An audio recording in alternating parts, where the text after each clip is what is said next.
Bonjour à toutes et tous. Je suis très heureuse de vous retrouver aujourd'hui pour ce quatrième et dernier volet sur la santé.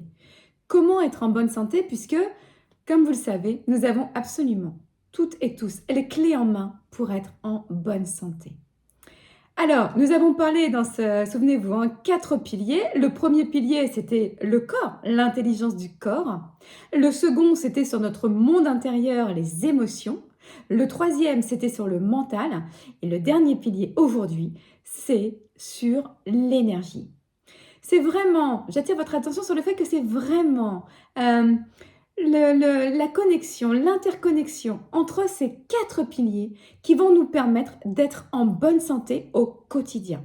Voilà, puisque nous sommes à la base des êtres en bonne santé. Souvenez-vous, normalement, et tant mieux pour la majorité d'entre nous, nous sommes nés en bonne santé. Donc il n'est pas normal que eh bien, nous ayons des maladies comme ça au fur et à mesure que nous avançons en âge et dans nos vies. Hein.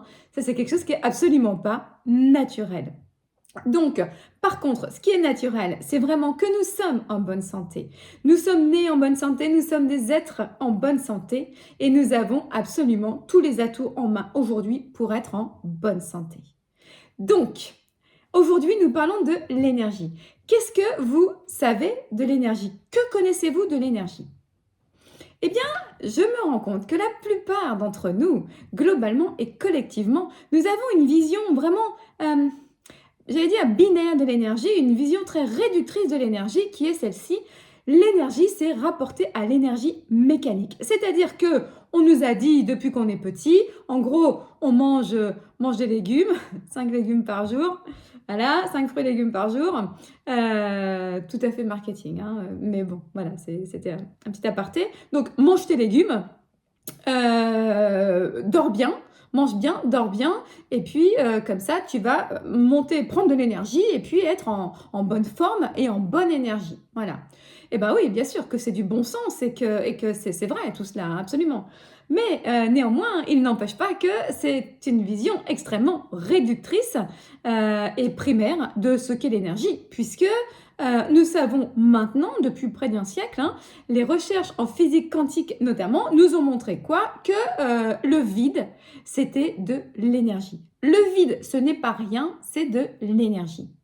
Et donc, l'énergie est présente partout, puisque si on part du principe que l'univers, à 90%, nous savons que l'univers, c'est du vide, et donc si nous savons que le vide, ce n'est pas rien, c'est de l'énergie, donc l'univers, majoritairement, c'est de l'énergie.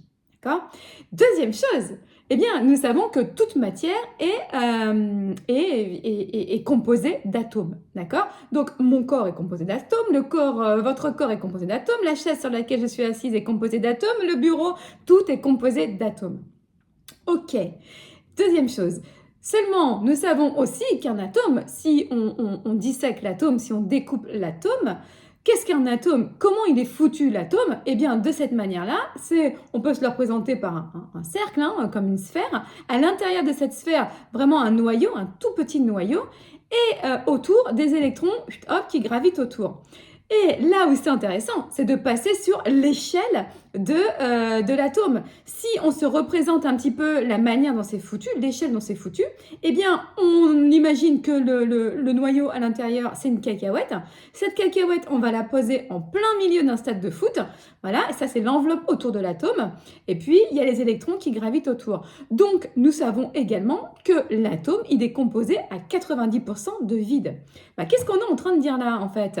Que l'univers, il est composé à 90% de vide, donc de l'énergie, et que la matière également, c'est du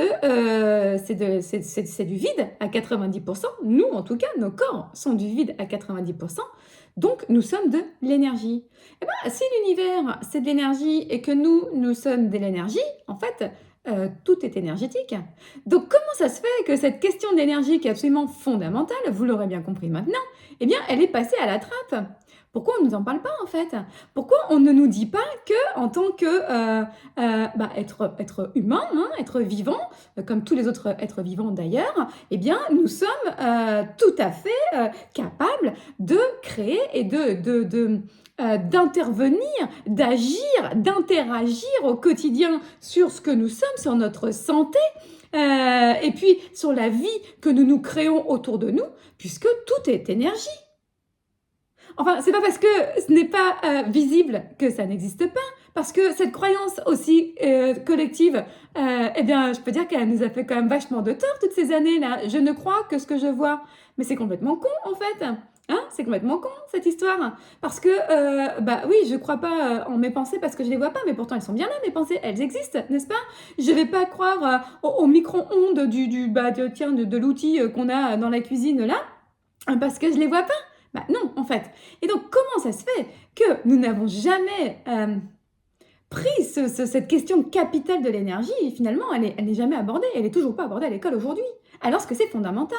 Parce que ça veut dire quoi concrètement? Si l'univers, c'est de l'énergie et si nous, en tant qu'humains, nous sommes de l'énergie à l'intérieur, eh ben, c'est fondamental. Parce que ça veut dire que tout est énergie. Nous sommes énergie et tout autour de nous est énergie. Le monde est énergie. Et donc, comment ça marche l'énergie à l'image de notre ADN? Et là, pour le coup, les recherches, elles sont quand même beaucoup plus récentes sur l'ADN. Eh bien, nous sommes un émetteur-récepteur. Nous fonctionnons comme des antennes. Voilà. Et puis, on nous parle de la loi de l'attraction. Bah oui, nous attirons à nous ce que nous dégageons. Ben, c'est vrai. Mais pour ça, il faut comprendre que nous sommes des antennes. Et ce que les dernières recherches ont montré en ADN, qui est quand même hyper important, c'est que l'ADN, il se comporte comme des ondes ondulatoires. Et donc, il émet et il reçoit des ondes lumineuses et des ondes sonores. Donc, l'ADN, c'est purement, il se comporte purement comme une antenne émettrice réceptive. Comme nous, en fait, nous sommes quelque part des antennes émettrices et réceptives. Donc ça veut dire quoi? Ça veut dire que on émet des ondes, on va émettre une énergie ondulatoire, vibratoire, d'accord? Et donc en fonction de ça, eh bien nous allons récupérer à nous ce que nous émettons. Bah, c'est quand même vachement important de savoir ça, non? Vous trouvez pas, vous? Parce que, eh bien, si je sais cela, bah, je vais déjà m'intéresser à mon énergie, à mon niveau d'énergie. Tiens, quelle énergie j'émets, moi? Et vous, vous émettez quelle énergie? Bah alors vous, j'en sais rien, hein. Mais moi, ce que je sais, c'est que l'énergie que je cultive au quotidien, eh bien, j'essaie de faire en sorte que ce soit une énergie qui vibre haut et de plus en plus haut, parce que c'est important. Donc, je fais attention à mon niveau. Alors, je fais attention, c'est des grands mots, hein, parce qu'en vrai, je sais que c'est important. Voilà. Finalement, je crois qu'au début, on fait attention à tout cela. Et puis, au fur et à mesure, c'est vraiment une philosophie de vie, un mode de vie que l'on acquiert et qui fait que, eh bien, ce mode de vie-là, il va monter en permanence, élever notre vibration, notre lumière. Et ça se voit. Alors, ça se voit pas à l'œil libre parce que notre œil, il n'est pas capable de ça. Nous, on ne voit pas les infrarouges, on ne voit pas. Mais nous émettons, nous aussi, de la lumière et nous émettons des ondes sonores. Voilà, que nous n'entendons pas, que nous ne voyons pas. Et vous savez, quand on se dit là, ah tiens, lui, je le sens bien, ou elle, je la sens bien, ou un lieu, bah, des fois, on rentre quelque part et on se sent bien tout de suite. On sent des bonnes vibrations. On le dit d'ailleurs, tiens, je sens, il émet des bonnes vibes, je sens des bonnes vibes, voilà. Bah, c'est exactement ça. Hein, l'énergie, c'est du ressenti, c'est ce qu'on va ressentir à l'intérieur. Donc, nous émettons tous et toutes, et nous recevons de l'énergie. Voilà. Donc, à partir du moment où on sait ça, c'est primordial de savoir ça, parce que si je n'en ai pas connaissance déjà, bah, je ne peux pas agir dessus. Hein. C'est un peu comme si je subissais à nouveau tous les événements de la vie. Mais non, pas du tout. Là, je peux agir complètement dessus. Donc, bah, ça veut dire que je vais faire attention à comment, au début en tout cas, et puis après ça viendra naturellement, à ce que je fais vibrer en fait, hein, à l'énergie que je dégage, que j'émets. Et alors, comment je fais pour ça? Eh bien, vous reprenez simplement déjà les trois premiers piliers dont on a parlé. Donc, le corps, effectivement, bah oui, ça va être ce que je vais manger, l'énergie que je vais apporter à mon corps. C'est mécanique, c'est ce que je vais manger, ce que je vais boire, ma qualité de sommeil. Mais pas que, c'est aussi la manière dont je vais respirer. Hein, c'est la manière dont je vais m'aérer l'esprit. C'est aller marcher tous les jours, c'est tout ça. Et tout ça nous fait monter de toute façon en énergie. Hein. Ensuite, le deuxième volet qui était consacré aux émotions et à notre monde intérieur, bah, c'est la même chose en fait. Parce que qu'est-ce qu'on fait au quotidien quand même bien souvent, et c'est très français, c'est très culturel pour le coup, d'entretenir des croyances, des émotions un peu, de rester un peu dans notre mélodrame personnel. Hein. C'est voilà, ah bah le train il est en retard, de toute façon il n'y a rien qui va aujourd'hui, ma vie c'est compliqué, en ce moment ça va pas, voilà. Alors qu'une émotion, je sais plus, je crois que je l'avais pas dit d'ailleurs quand j'avais fait ce volet-là, une émotion, je crois que en gros, enfin c'est quelque chose qui passe aussi hyper rapidement. Hein. Une minute et demie, on n'est plus dans l'émotion après. Après, on entretient autre chose, vous voyez, ça se transforme en sentiment. Je me dis que, voilà, et puis je maintiens le truc, et puis après, ça devient un trait de personnalité, quoi. Je me dis que la vie est noire, que j'ai pas de chance, que c'est trop dur, voilà, hop, et puis ça va devenir un trait de personnalité. Donc attention aussi, prenons soin des émotions, de nos émotions, donc par l'accueil, ça on l'a vu dans le volet qu'on a exploré dessus, mais également par les émotions, parce que j'entretiens aussi, parce que je laisse entrer en moi. Et ça rejoint aussi le mental. Souvenez, le mental, je vous avais dit 60 000 pensées par jour, 90% les mêmes que la veille, ça sert à rien, ça sert à rien. Donc si je suis un petit peu conscient, si je monte un peu en conscience, comme ça je prends de la hauteur, et je regarde un petit peu les pensées que j'ai, ah bah tiens, je suis encore en train de me dire que là, de toute façon, le mois prochain, je vais pas avoir de fric, ou bien que, ah, il n'y a rien à bouffer ce soir, voilà. Eh bien, si j'entretiens et que je continue consciemment à entretenir ça, eh bien, j'entretiens une vibration qui descend, hein, une énergie qui descend. Et c'est normal. Donc, c'est regarder, prêter attention aussi à tout ce que je mets en moi, en fait. Donc, aux pensées qui viennent à moi, que je laisse entrer en moi. Et puis aussi aux croyances. Hein. Si je crois que la vie, c'est pourri, en fait, la vie, c'est dur, c'est le bordel, et ben, c'est vrai que là, du coup, ça va pas m'aider, en fait. Ça va pas me faire monter en énergie. Ça va pas m'aider à briller de ma lumière. Ça va pas m'aider, cette histoire. Ça va m'enfoncer. Et donc, ça va faire descendre mon taux vibratoire, mon taux d'énergie.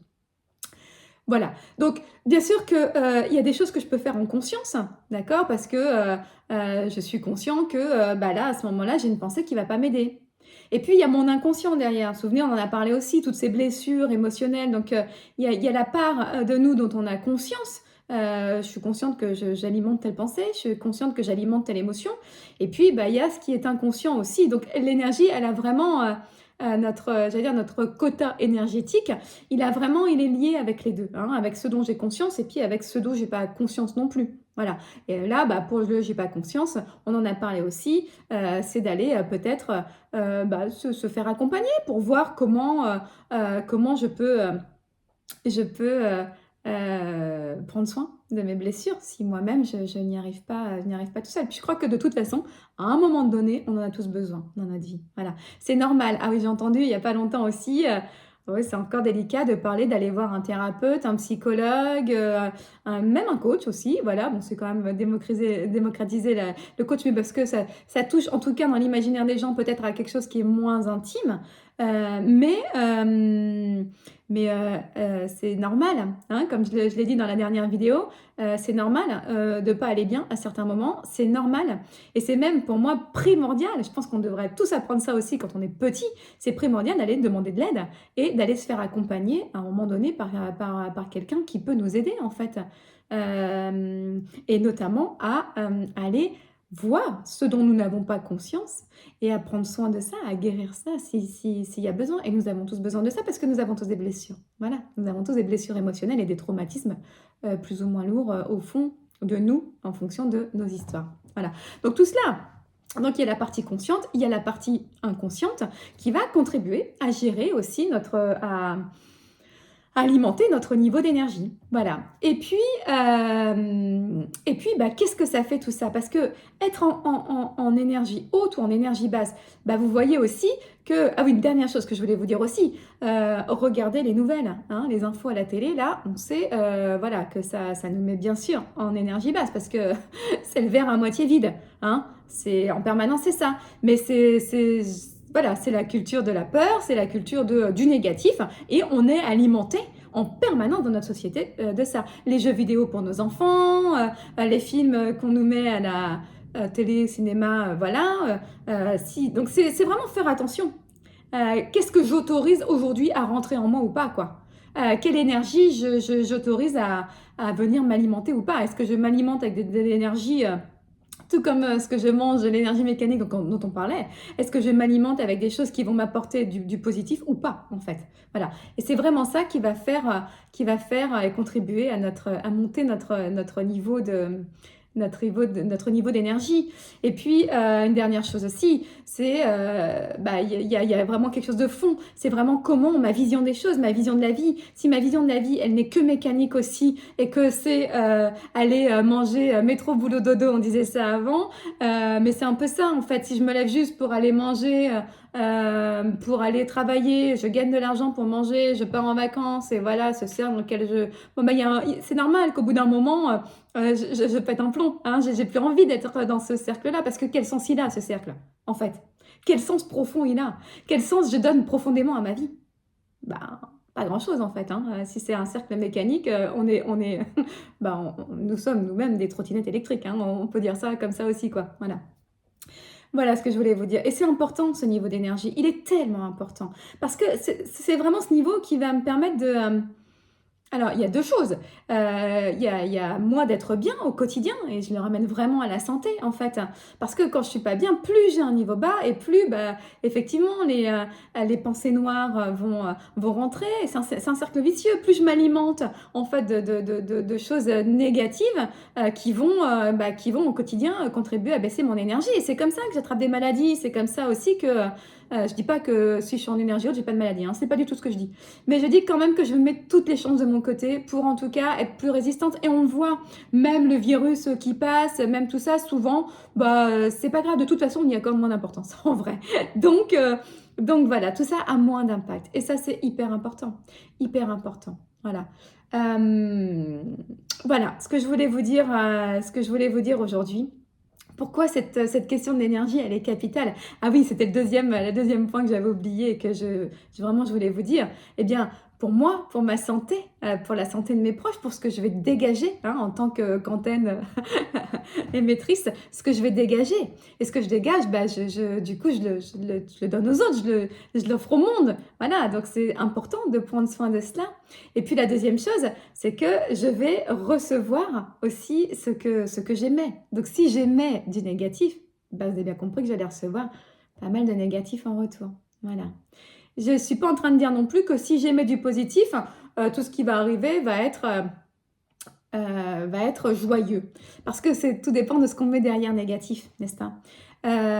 En tout cas, moi, et je vais parler pour moi, plus j'avance dans ma vie, dans mon chemin, et plus je vibre positif, et plus ce qui se passe à l'extérieur, plus ce qui m'arrive, plus la forme que prend matériellement ma vie au quotidien, eh bien, elle est à cette image. Et ça ne veut pas dire que je ne rencontre pas des événements, des gens, des choses qui font qu'avec des gens, avec des personnes, avec des comportements qui sont violents, ou voilà, c'est pas ça que ça veut dire, mais peut-être que j'en rencontre moins, peut-être que je vois ça et que tout de suite, voilà, je sais dire stop. Et que les événements que je sais interpréter, les événements de la vie qui arrivent et qui sont lourds aussi, d'une manière peut-être plus positive, parce que je sais qu'ils ont un sens. Ils sont là pour m'apprendre, ils sont là pour m'enseigner. Et du coup, je ne vais pas avoir ce truc de fatalisme. C'est vraiment une philosophie de vie que je vous invite aussi à avoir au quotidien. C'est s'échapper de cette chape de plomb, hein, cette fatalité dont je parlais dans la première vidéo. On a l'impression que il y a une fatalité, c'est comme un rouleau compresseur, la vie ça déroule sur nous, les gouvernements successifs, voilà, tout déroule, les maladies, on est entouré de l'instabilité économique, environnementale, politique, voilà, on a l'impression que ça déroule comme un rouleau compresseur et qu'on va être pris dedans, mais non, non. Ce que je veux dire, c'est que nous avons cette possibilité, cette capacité, nous avons ce pouvoir, n'ayons pas peur des mots, nous avons ce pouvoir aujourd'hui qui nous permet d'être créateurs de nos vies. Et en tant que créatrice de ma vie, eh bien, vous, en tant que créateur de vos vies, eh bien, vous avez également le pouvoir de matérialiser à vous ce que vous souhaitez, et vous avez le pouvoir de tenir peut-être un peu plus hors de portée parce que vous y prêtez beaucoup moins d'attention. Et il y a vraiment une chose qui est primordiale aussi à comprendre, c'est que tout ce quoi je porte sur mon attention, tout ce sur quoi je porte mon attention, tout ce sur quoi je fais un focus, eh bien prend de l'ampleur. Je, Là où je mets mon attention, là où je mets mon énergie, je vais donner de l'ampleur aux choses. Et donc, vous avez tout à fait les moyens aujourd'hui de choisir ce sur quoi vous voulez porter votre attention et donc votre énergie. Et c'est comme ça aujourd'hui que vous pouvez créer la vie que vous voulez. C'est comme ça que vous êtes aux commandes pleines et entières de vos vies. Voilà. J'espère que eh ben, ce dernier volet aura pu vous aider, vous renseigner, vous aiguiller, vous faire réfléchir, ne serait-ce que ça, vous aider à prendre de la hauteur surtout, et puis à vous présenter peut-être une vision des choses un petit peu différente. Je vous invite à revisionner les 4 volets vraiment sur la santé et puis l'introduction que j'en avais faite aussi parce que être en bonne santé, c'est avoir une belle vie, hein, c'est être heureux dans nos vies aussi et c'est vraiment ça dont il s'agit. Et si je suis être aux commandes de ma vie aujourd'hui, je suis en bonne santé, je matérialise ce que je veux et eh bien je contribue pour moi et pour les autres à faire une vie et à générer une vie qui est celle que je souhaite et qui est celle qui est souhaitable pour tout le monde. Voilà. À très bientôt et très bonne continuation à vous.